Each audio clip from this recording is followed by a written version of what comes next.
आवाज जो लौटकर नहीं आई। रात के लगभग 10 बजे थे। गांव के 4 दोस्त आरव, समीर, कबीर और नील ने तय किया कि वे पास के पुराने जंगल में रात को एडवेंचर करने जाएंगे। गांव में उस जंगल के बारे में कई कहानियां मशहूर थीं। कहा जाता था कि वहां रात में अजीब आवाजें आती हैं और जो भी उन आवाजों का पीछा करता है वह कभी वापस नहीं लौटता। चारों हंसते हुए टॉर्च और मोबाइल लेकर जंगल की ओर निकल पड़े। शुरू में सब कुछ सामान्य था, चिंगुरों की आवाज, पत्तों की सरसराहट और ठंडी हवा। लेकिन जैसे जैसे वे जंगल के अंदर जाते गए माहौल बदलने लगा। हवा अचानक भारी और ठंडी हो गई। यार, वापस चलते हैं, नील ने डरते हुए कहा। डर गया क्या? समीर ने मजाक उड़ाया। तभी दूर से किसी के रोने की आवाज आई। वह आवाज बहुत धीमी थी लेकिन साफ सुनाई दे रही थी। ऐसा लग रहा था जैसे कोई बच्चा मदद के लिए पुकार रहा हो। चारों ने एक दूसरे की ओर देखा। शायद कोई सच में वह हो और बोला, चलो देखते हैं। वे आवाज की दिशा में बढ़ने लगे। जितना वे आगे जाते आवाज उतनी ही पास लगती, लेकिन कोई दिखाई नहीं देता। अचानक उनकी टॉर्च एक साथ बंद हो गई। ये क्या हुआ? कबीर घबराया। मोबाइल की फ्लैशलाइट भी काम नहीं कर रही थी। चारों के दिल की धड़कन तेज हो गई। तभी उनके पीछे से कदमों की आहट आई, धीमे धीमे, जैसे कोई सूखे पत्तों पर चल रहा हो। आरव ने हिम्मत करके पीछे मुड़कर देखा, लेकिन वहां कोई नहीं था।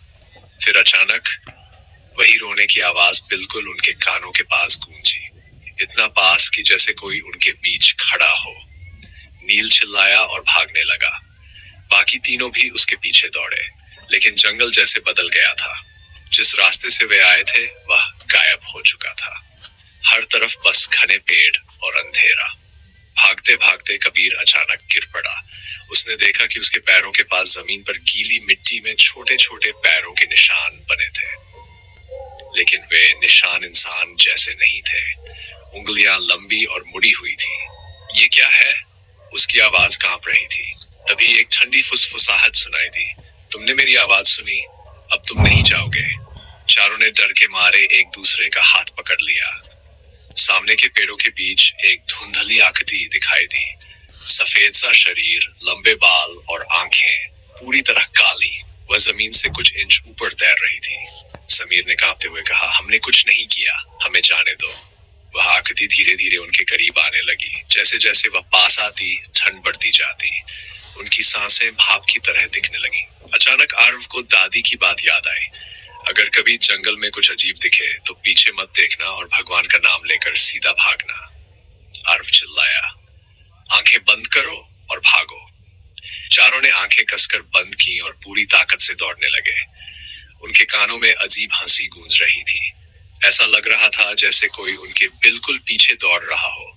कुछ देर बाद वे अचानक खुले मैदान में आ गिरे। जब उन्होंने आंखें खोली तो वे जंगल के बाहर थे। सुबह की हल्की रोशनी फैलने लगी थी। चारों हांफ रहे थे, पसीने में भीगे हुए। हम बच गए? नील ने धीमे से कहा। तभी कबीर ने कांपते हाथ से पीछे इशारा किया। जंगल के किनारे पेड़ों के बीच वही काली आंखों वाली आकृति खड़ी थी। इस बार वह मुस्कुरा रही थी और उसके पीछे 4 और परछाइयां खड़ी थी। चारों दोस्तों ने एक दूसरे की तरफ देखा, लेकिन इस बार उनके चेहरों पर कोई भाव नहीं था। उनकी आंखें भी अब पूरी तरह काली हो चुकी थी। अगले दिन गांव वालों को जंगल के बाहर चारों के जूते मिले, लेकिन लड़के कभी नहीं मिले। और आज भी रात में उस जंगल से बच्चे के रोने की आवाज आती है। कहते हैं, अगर आपने वो आवाज सुन ली तो वो आपको भी ढूंढ लेती है।